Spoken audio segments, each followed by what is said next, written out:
आदरणीय सभापति जी, ये संसद का उच्च सदन ये एक प्रकार से राज्यों का प्रतिनिधित्व करता है और जो चर्चा की बारीकियां मैंने देखी, मेरा मन कहता है कि थोड़ा स्तर इसका ऊपर होना चाहिए था और वहां से तो ज्यादा होना चाहिए। वो तो कितने साल तक सरकारों में रहे हैं, वहां से जरा चर्चा का स्तर ऊंचा होना चाहिए था, लेकिन उन्होंने ये मौका भी गंवा दिया। देश उन पर कैसे भरोसा कर सकता है। आदरणीय सभापति जी, मैं कल एक माननीय सदस्य को सुन रहा था। यूं तो वो अपने आप को राजा कहलाने में बहुत गर्व करते हैं, लेकिन वे आर्थिक असमानता की चर्चा कर रहे थे। बताइए, जो खुद को राजा माने और वो आर्थिक असमानता की बात करे, तो आपको लगता है कि क्या यही देखने के बाकी रह गए थे क्या? आदरणीय सभापति जी, हमारे टीएमसी के साथियों ने काफी कुछ कहा। जरा खुद तो अपने गरेबा में देखें। निर्मम सरकार पतन के जितने भी पैरामीटर्स हैं, उन सब पैरामीटर्स में नए नए रिकॉर्ड बनाते जा रहे हैं और यहां उपदेश दे रहे हैं। क्या हाल करके रखा हुआ है। ऐसी निर्मम सरकार से वहां के लोगों का भविष्य अंधकार के अंदर डूब रहा है, लेकिन इनको कोई परवाह नहीं है।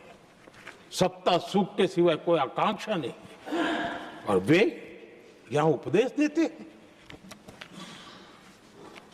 घुसपैठ, दुनिया का समृद्ध से समृद्ध देश भी अपने यहां गैर कानूनी नागरिकों को बाहर निकाल रहा है।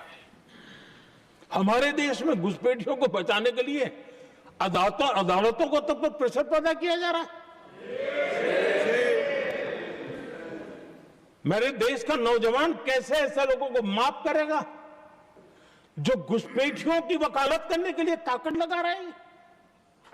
और घुसपैठिए मेरे देश के नौजवानों के हक छीन रहे हैं, उनकी रोजी रोटी छीन रहे हैं,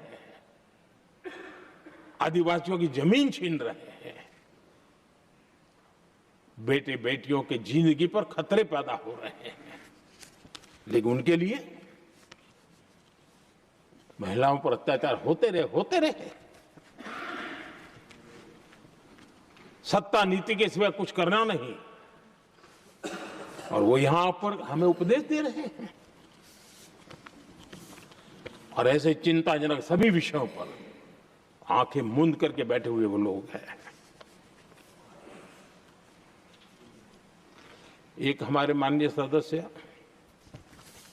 काफी कुछ बोल रहे थे, जिनकी पूरी सरकार शराब में डूब गई,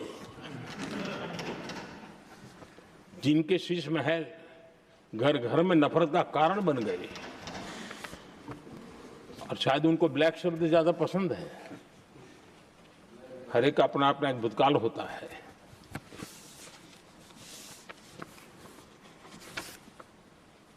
पता नहीं ब्लैक के साथ उनका क्या पुराना रिश्ता है। आदरणीय सभापति जी, ऐसे सभी साथियों से मैं आज जरूर कहूंगा,